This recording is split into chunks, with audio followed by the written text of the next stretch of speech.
5.4 more points per 100 possessions than the vaunted 2015-16 Warriors did during their all-time best 24-0 start to begin a season. And with one more win, they would match the 73-win Warriors' 25-game start, as, of course, Golden State lost Game 25. Speaking of the Dubs, let's check in on Golden State's weekend. Warriors visiting the Cavs. Pat Spencer gets his first career start. He's him. Who's Pat Spencer again? For those that don't know, it's a great story. #1 pick in 2019 in the PLL, the Premier Lacrosse League, all-time Division I assist leader during his 4 years at Loyola University, and an award-winning, Heisman Trophy-winning, basically. It's called the Tewaraton Trophy, which is like the Heisman for lacrosse. Fast forward, Spencer, catch and shoot here. Nice ball movement. He drains the three. I mean, dude can ball, no matter what sport it is. Yeah, he can. And he wears 61, probably the first NBA. Now he seals the game with a free throw. Spencer waving goodbye after that to the Cavs crowd. Wow. Here's Steve Kerr after the game. I think the other thing is that his coach realized that Pat is that. I think that became clear. Sorry. Am I allowed to say that? Yes, you did, Steve. Hey, Jimmy Butler made his return from injury versus his former team, the Bulls. Pat Spencer got his second career start. Spencer starting in place of Kuminga. Spencer on the drive. Fade away. Nice jumper. Get that jersey in the store. Wow. Fourth quarter was Jimmy time. Gets the easy lay in there. Next possession down, Jimmy. From three. I mean, where's the defense on that? Does not exist in the Windy City, apparently. Warriors win. Here's Steve Kerr on the Jonathan Kuminga situation. Just got to keep going, just like everybody else who's in this position. And it happens to everybody, pretty much, other than the stars. Guys come in and out of the rotation depending on, who's available, how the team's playing. I think we just switch certain things. Yeah, that's all. As long as things are working out there and we're winning, I don't see the point of switching anything, changing. So whenever my number get called, I'll be ready. So it seems like Jonathan Kuminga is saying all the right things, but yes, you're right. How big a deal is this DMP? Free JK. Free JK. You could see it in his eyes. He's trying to be professional. I mean, it's still several weeks away before he's eligible to be traded, and it's just started off so well. He averaged 15 points and 7 rebounds the first 12 games. Then he got hurt, and just like last season after he came back from injury, just doesn't mesh well with the Warriors. Obviously, it's going to be a couple weeks till he's eligible to be traded, but I know the Sacramento Kings are still interested.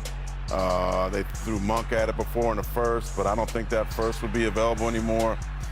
But now Kuminga's at a number at $24 million where, perhaps they could get a better player or they're going to have to get a bigger name player probably than before because of that number. So that will help the Warriors out. Bobby, where is his trade value now as compared to over the summer? Yeah, I mean, it's still mixed. There's a faction of teams that really like him just based on his athleticism and his upside and as far as filling a need from a front court big wing here. I think it's going to be interesting to monitor. He's eligible to be traded starting on January 15th. His contract rate is around $22.5 million. I think the big question for me is what happens if there's a deal not of the Warriors' liking, if they don't make a trade by the February 5th deadline and he's still on this roster past that, what is going to be the dynamics of it? He's saying the right things right now. 2 months from now, if he's still on this Golden State roster and his role is still the same here. See, that's the thing. The role to me, you go through last night's box score, you obviously had no Curry, no Green, and you see Kuminga. So I hear you. To a point, you are a professional, but then you get to a place where you could professionally say, this is no longer a good fit on my end either, and we would all be looking and watching because there was a point last season when they were trying to stay afloat where you needed the productivity of Jonathan Kuminga, and he was able to step up. And it's interesting hearing Steve Kerr talk, and this is a Warrior roster that had been taken on water here with their injuries here, and you're putting out the players that you think are the best that can help you win games. But him talking about Jonathan Kuminga felt like it was Jonathan Kuminga's rookie season. I mean, this is a guy that's been on your roster already for 4 seasons. But this has been an ongoing battle for the last 2 or 3 for sure. Yeah. So anyway, coming up, Chris Paul's NBA career here to start today's show.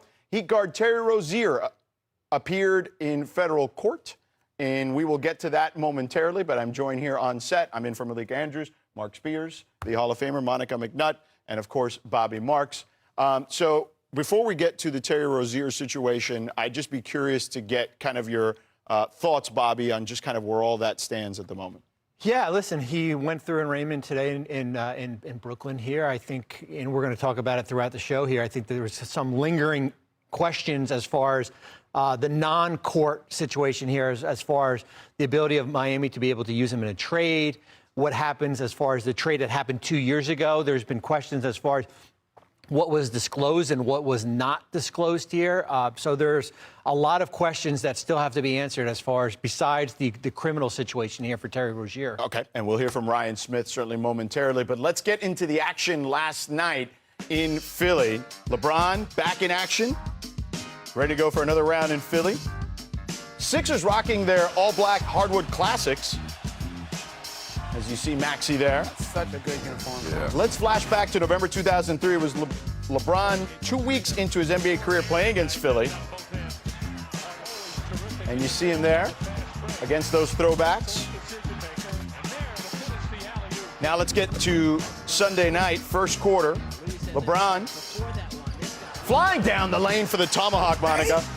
Turning back the hands of time. Look at that. Sync it up. Wow. Wow, that is impressive. That really is. Now let's get to Luka. Daddy Luka's back in the house. Recorded his 49th career 30-point triple-double, now only trailing Oscar Robertson for most in NBA history. Is that what you call him, Daddy Luka? That's what I'm calling him now. Fourth quarter, Sixers down 4. Tyrese Maxey in action here. Gets the midi. Philly within 2. He nice. A few minutes later, Luka showing off the mid-range. LA back up 4. 4.5 to play, Lakers up 2. Luka finds LeBron, hits the deep 2, foot on the line. Minute and a half left, Philly down 2. Joel Embiid goes to work. Free throw line jumper is pure. Game tied at 105. Then it's Bron time. LeBron, contested 3. And then, after an empty Philly possession, LeBron, again, step back. You got it. Okay, young fella. James finished with a season-high 29, also added 7 rebounds, 6 assists. Lakers get the win. Here's LeBron after putting his crown on after the game. All right, last one. Did I see a finisher and a crown celebration on that last one? Absolutely.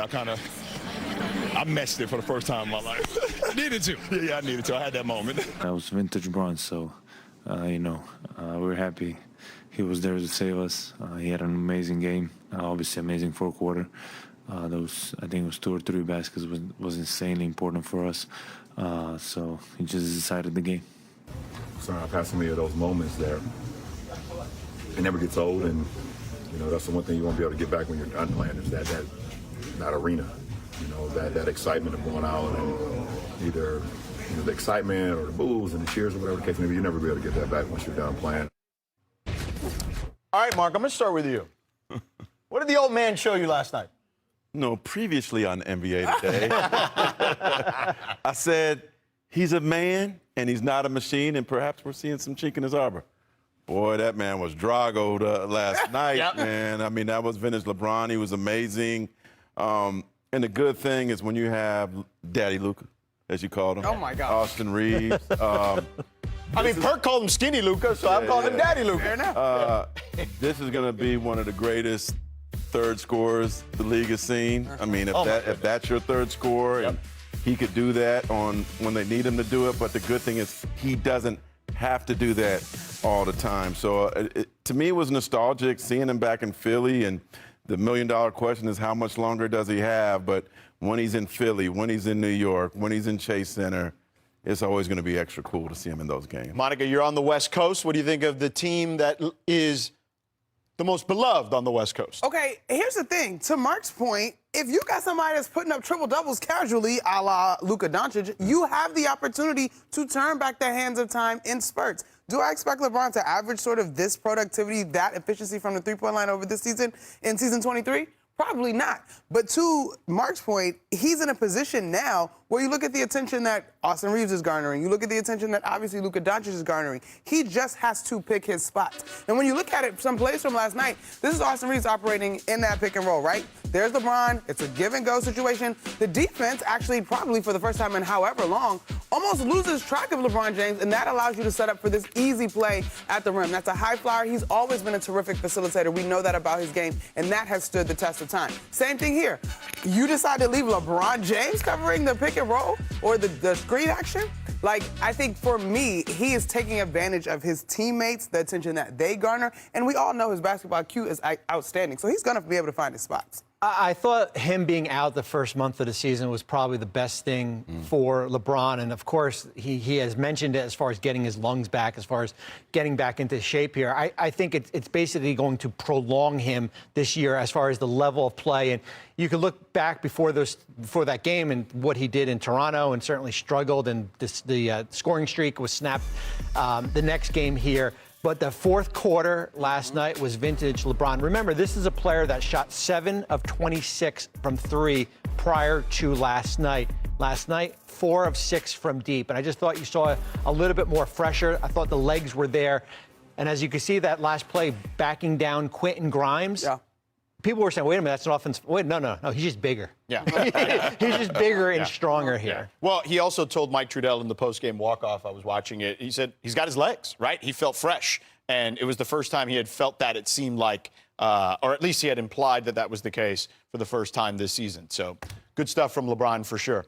All right, we have breaking news again here. As I mentioned earlier, Heat guard Terry Rozier appeared in federal court this afternoon in Brooklyn on charges that he helped gamblers placing bets on his performance in NBA games while he was a member of the Charlotte Hornets. Rozier has denied any wrongdoing and is currently on leave from the NBA.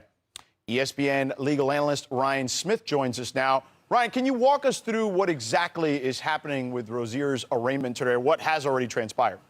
Yes, George, he's already pled not guilty in this case. What happens is he went into court today.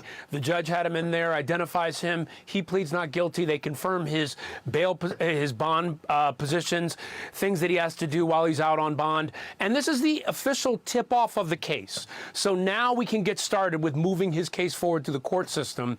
And that's what happened today. That whole thing takes 20 to 30 minutes. But the big news is Rozier pleading not guilty. So, Ryan, what's next for Rozier and what's at stake as the process plays itself out? So what's next is they're going to have a status conference. The defendants in this case are all going to get together with the judge. They're going to talk about the next steps in terms of timing. When is discovery going to be provided, which is a big deal in this case because it allows the defense to see what the prosecution has on Rozier and these other defendants. And then it's about trying to figure out how the case moves forward. Now, you talk about what's at stake. There are 2 charges here. Conspiracy to commit wire fraud and conspiracy to commit money laundering, and each carries a maximum of 20 years in prison if convicted. Now, that if convicted, it's not necessarily that he would see that much time, but I think the key takeaway is it is prison time in this case, and that's why what he finds out in discovery will be so important so his defense can start trying to figure out how to fight these charges. Wow. Well, we'll certainly keep a close eye on it. Ryan, thank you for the time. Appreciate it. Sure thing, George. So today, Terry Rozier was arraigned in federal court for his alleged participation in a betting scheme on March 4th. All defendants are due back in court for a case status update, including Chauncey Billups. And next September is when U.S. District Judge Ramon Reyes will start the trial. All right, here's our big 3 as we get back to basketball. Big plays from the weekend. You got hot. Matas Buzelis. Check out this. Hey. Oh, hello. Oh, Back man. Probably one of the few good things we've seen in Chicago. Okay, Bobby. Because I was like, what happened in this game again? That's okay. We'll just enjoy this highlight. All right, next up, beef stew. Okay. Isaiah Stewart, This the 5th? Saturday night against the Bucks. Watch this. Kevin Porter comes in. No way. Not today. Rejected. Ooh. Look at that. A collision. Meet me at the summit. A lot of position for Defensive Player of the Year for Beef Stew. Well, how about this guy for Defensive Player of the Year? Amen Thompson on Saturday night. AD, watch this, gets the ball deep in the post. Look how Amen Thompson, look at him traveling here. How much distance he has to cover. Wow. See ya. Ooh. The block on AD. You don't see a lot of people blocking AD. He's about as incredible athlete you'll find in the league. I'm saying, great family too. Shout out to the Thompson family. Yeah, no doubt. So, congrats to Amen. Ago, that Magic's leading scorers, Franz Wagner's MRI showed a sustained high left ankle sprain, but thankfully no structural damage to his left leg. This type of injury typically has a time frame of 2 to 4 weeks. Wagner left the game in the first quarter, as you see there, against the Knicks after coming down hard on his left leg going up for a dunk. The Magic's trio of Banchero, Wagner, and Suggs have played just 17 games together since their start of the 24-25 season, with all three players missing significant time due to injuries. Let's check out how the rest of the game went at MSG yesterday. There you see Jalen Brunson and the Knicks hosting the Magic. Late in the first quarter, Brunson knocks down the J. Monica. Yeah, Jalen Brunson is really, he's been up and down with his three-point shooting this year, but he had a good showing last night. Overall, I thought the Knicks did a really good job of moving the basketball. Josh Hart, in particular, has been a bit of a vision, if you will, from the three-point line, especially in the month of November, since the month of November, I should say. OG Anunoby in his second game back after that hamstring. Excellent showing for him. What was that, though, Desmond Bain? Trying out for dodgeball, too. That's what I said, Bobby. The craziest thing was, right before the timeout, right before this happened, our radio producer was like, something's going to happen in this game because you could feel the tension. Yeah. Now, thankfully, this was it. Yeah. But, yeah, it was just the tension. Mike Breen said he threw the ball like he was Nolan Ryan on the broadcast. I thought was hilarious. There they are hugging it out afterwards, though, which is nice. All right, Celtics against the Raptors. Celtics going for their fifth straight here. Ooh, Sam Hauser to Walsh, cleaning it up. I like that kid. I like Jalen. Under the radar. Yeah, I like him a lot. Really good defensively, really good this year. Jaylen Brown on the step back three. Celtics up 20. Brown had 30 in this one. 8 minutes left in the fourth. Brown almost loses it, but Derek White knocks it down. Scores tied at 102. Less than 4 minutes left in the game. Celtics lead by 6. White, another three. This Celtics team. White with 27. What'd you say, Spears? They got a lot of heart. Celtics extend their win streak to 5. Even with Jason Tatum out, the Celtics still have the second best offensive efficiency in the league this season and are averaging the most made three-pointers per game with 16 a contest. The Bucks came into Detroit on Saturday with 15 straight wins in the Motor City. Let's get right into it here. Really? Yeah, Bucks try to slow the Pistons there. But here's what you see, Isaiah Stewart. This is a funky angle. Okay, here we go. Watch this. Corner three. And here's Stu at halftime of this game. Isaiah, Milwaukee throwing their zone at you guys again here tonight. How are you guys trying to break that down? Just break it. It ain't really a hard zone. We just got to move them around. It's a grown man game. They out here playing zone. They don't want to match up against us. Second half, Pistons up 10. Cade Cunningham cuts to the basket, slams it. They don't want that matchup. Beef Stew, we heard you. Cade finished with 23 points, 12 assists. Pistons win 124-112. All right, the East feels wide open, okay? Yeah. Maybe even more so than the standings show. If I recall correctly, I think 3 through 9 are separated by like a game and a half. It's pretty wild out there in the East. So, Bobby, sort it out for us.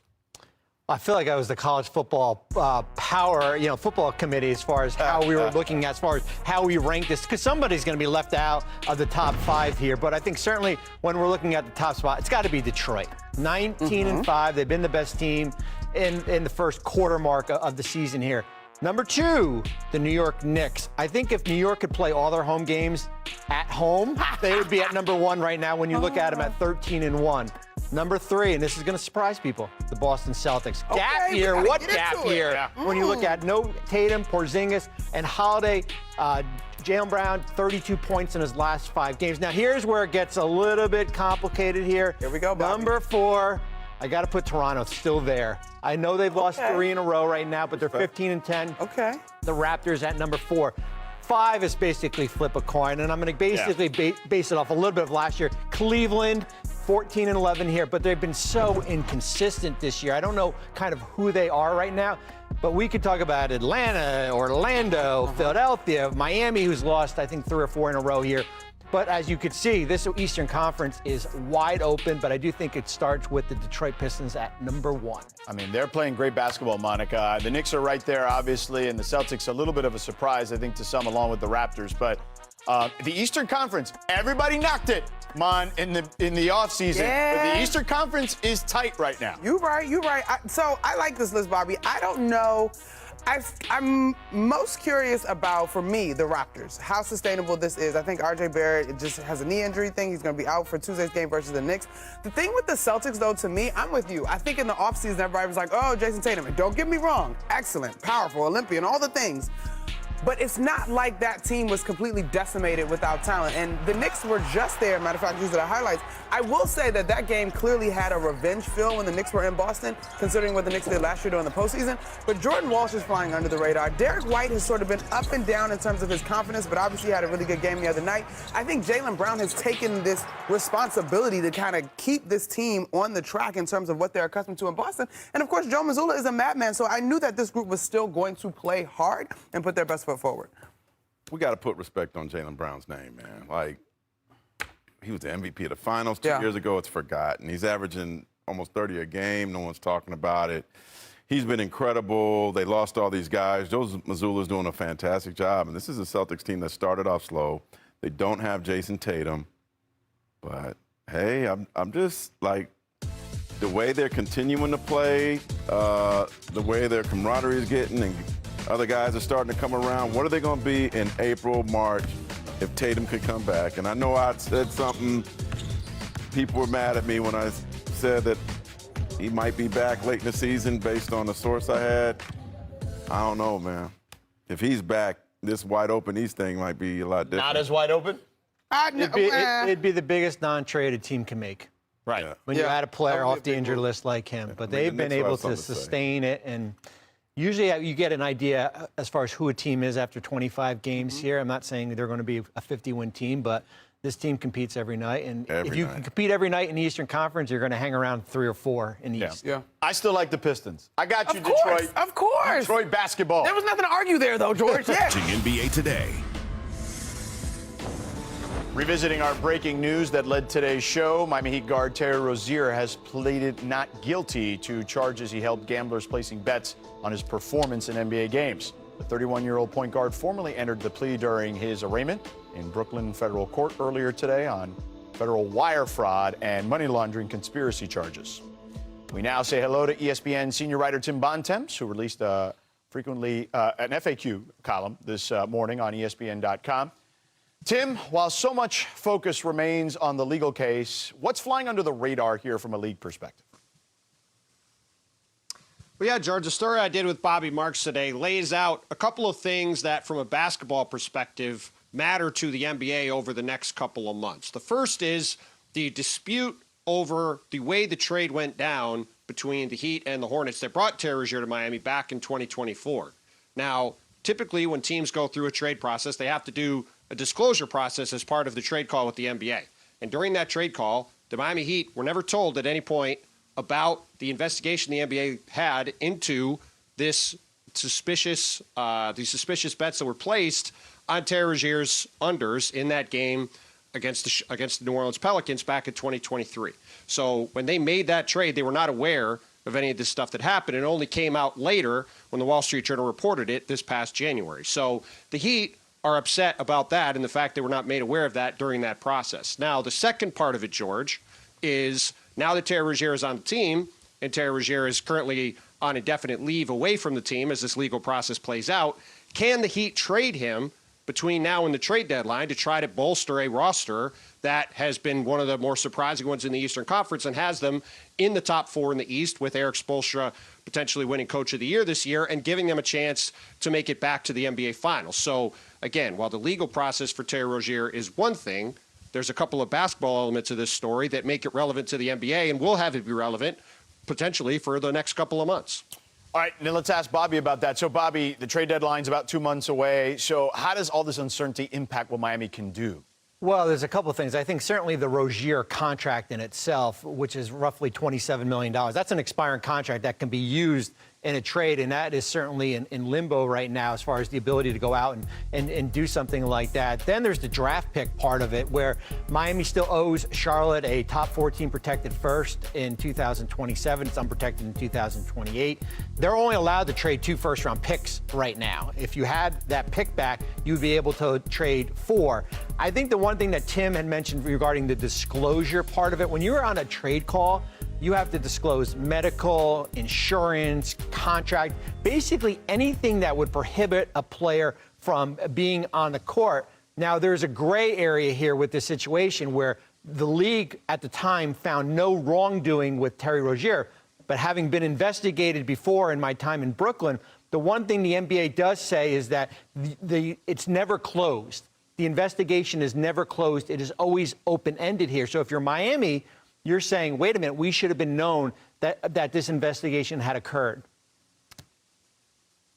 Well, and to Bobby's point, the key parts of this for this discussion moving forward and for the Heat situation moving forward revolve around the draft pick the Heat sent out in that trade and Terry Rozier's $26 million expiring deal. Now, as Bobby said, they can only trade 2 picks in 2030 and 2032 because of the way their draft pick going to Charlotte is set up. So that does really limit them if they want to go try to make a big swing between now and the trade deadline. And part of the way they would make that big swing, at least potentially, would be is if they include that $26 million expiring contract for Terry Rozier. Now, the fact that Terry Rozier is still on the roster and has not been waived, I think is certainly at least an indication that the Miami Heat, as we reported, believe there's a chance that they'd be able to use him in that kind of a trade. And there is a precedent for that. If you go back to a year ago, the Houston Rockets, after Kevin Porter Jr. was arrested in a totally separate matter, he was traded to the Oklahoma City Thunder a month later, and they subsequently waived him off of their roster. So there is a precedent for this kind of thing taking place, and certainly for the Heat to be able to go into the trade market over the next couple of months and have a very large expiring to go with some other big contracts on their books, that puts them in a position with the draft picks they do have to potentially go big game hunting. But the results of all of this stuff will certainly have to play out, and we'll see what it means in terms of what flexibility the Heat have between now and February 5th. Tim, thanks for the time, brother. Appreciate it. All right, so we'll keep tabs on that. The defending champs are smoking hot, literally. Thunder taking on the Jazz without SGA. The Thunder start the game smoking hot here. Thunder hit 11 threes in the first quarter, the most in any quarter in franchise history, as well as most by any team in a quarter this season. And the Thunder are just getting warmed up. Going up and coming down, that's for sure. Let's go early second quarter here. J-Dub finds Chet for the dunk. J-Dub at 25 and 8. A minute later, Cason Wallace throws it up to Holmgren. Here it comes.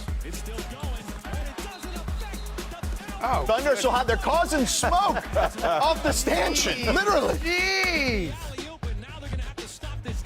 Holmgren with 25 and 9. Oh. Thunder go on. Soccer, just keep going. That is Smoke the Jazz by 30. Running clock. Thunder may be even better than last year, as they're 4 games better than they were through 24 games last season, and are outscoring teams by 4 more points per game, which is pretty impressive since they set the all-time single-season point differential record last year. And the Thunder are scoring